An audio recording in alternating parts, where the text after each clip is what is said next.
একটা গ্রামে নিয়ে যাই আপনাদের, যেখানে একবেলার খাবার জোটানো ছিল যুদ্ধের মতো কঠিন। ভাতের বদলে খেতে হতো মার। অভাবে নাকফুল বিক্রি করে বাজার করেছেন এমন পরিবারও রয়েছে গ্রামে। সেই গ্রামই এখন বদলে গেছে চেনার বাইরে। কোন ম্যাজিকে গ্রামের সবার তীব্র অভাব দূর হলো? আলাদিনের চেরাগ পেল কি মুরারিপুর গ্রাম? আমি চায়ের দোকান করতাম, আমি একজন ভ্যান চালক ছিলাম। আগে খুব অভাব অনটন ছিল এই এলাকার। এই গ্রামের নাম মুরালিপুর। চোর ডাকাত মানে সব দিক দিয়ে বেশি ছিল। দিনাজপুরের বীরগঞ্জ উপজেলার মুরারিপুর গ্রাম। অভাবে মাথা তুলে দাঁড়ানোর সুযোগ ছিল না বললেই চলে, কিন্তু আজ প্রায় প্রতিটি বাড়িতেই গরু পালন হয়। এই গরুই যেন হয়ে উঠেছে এই গ্রামের ভাগ্য বদলের চাবিকাঠি। আমি মূলত শুরু করছিলাম প্রথমত একটা দিয়ে শুরু করাতে আমার প্রথমেই দুর্ঘটনা ঘটে, ওই একটা মারা যায়। মারা যাওয়ার পর মনে করেন যে কিছুটা ভাঙে পড়ে যায়। পরে আবার কিছু টাকা দিয়ে একটা থেকে শুরু করে আজকে ধীরে ধীরে এই পর্যায়ে আসছি। এখন মোট আছে 7টা, আরো ছিল, এগুলো বিক্রি করছি, জায়গা কম। এই গ্রামে সবাই গরু পালে, কারণ গরুতে সবাই আর্থিকভাবে স্বাবলম্বী। এখন মনে করেন যে লাভ আগের থেকে হয়তো খাদ্যের দাম বাড়ার কারণে কিছুটা কম হলেও আপনার জমি ফসল আদি এগুলা আবাদবানি করে যেই ধরাটা খায় কৃষক, তার থেকে এটাতে কোনো লস নাই, ধরা নাই। সব বাড়িতে বাড়িতে গরু আমরা, কারণ গরুর উপর খুব লাভবান বর্তমান। এর আগে আমার গরু একটা ছিল, তখন মানে চলার গতি অন্যরকম ছিল। তো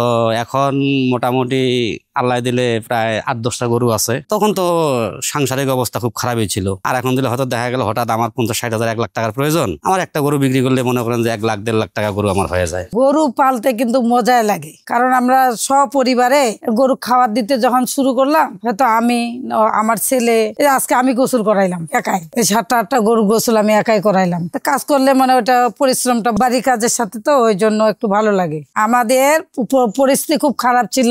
আমার স্বামী কিন্তু রঙের কাজও করছিল। যখন গরু পালা শুরু করছি আর পর থেকে আর রঙের কাজ করে না।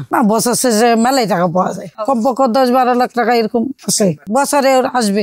এখন কিছুটা কমছে, অভাবও কমছে, নাহলে আগে খুব অভাব ছিল। অভাব পূরণের মেন কারণে সবাই মানে একটা গরিব লোক দিন মজুর কাজ করলো, তার ঘরের তলায় একটা গরু কিনে পালতেছে আরিয়া। এই গরু দেখবেন নাড়াচাড়া করতে করতে 1-1.5 লাখ টাকা আসলো। এটা একটা পালতে পালতে আবার দেখবেন যে 2টা নিল, এরকম করে অভাব একটু দূর করছে। বিখ্যাত হওয়ার কারণ হচ্ছে এই গরু, ঘরে ঘরে গরু। হ্যাঁ, 100টা যদি বাড়ি আছে, এর মধ্যে 99টা বেশি আছে গরু। এই গ্রামের গল্পটা একেবারেই ঠিক যেন সিনেমার মতো। গরু এটা দিয়ে আমার মানে ছেলের 10,000-12,000 টাকা লেখাপড়া খরচা বাড়ি হয়। এখান থেকে প্রতিটা বাড়িতে কম বেশি 8-10টা করে গরু থাকে। না, মানুষের দেখে পাশাপাশি পালতেছে, সবাই লাভ আসতেছে। আগে পাশাপাশি একটা গরু তো আমরা 4 মাস পাললে মানে 10,000-12,000 টাকা আসতেছে। প্রতিটি দিন মজুর থেকে শুরু করে একবারে আপনার ধনাঢ্য ব্যক্তি বর্গ পর্যন্ত প্রতিটি বাড়িতেই খামারের প্রচলন আছে। কমপক্ষে 5 থেকে 15টি পর্যন্ত গরু লালন পালন করে আসে। আর এই খামারের উদ্দেশ্য করে এটা আপনার ব্যবসা আকারে খামারিরা লালন পালন করে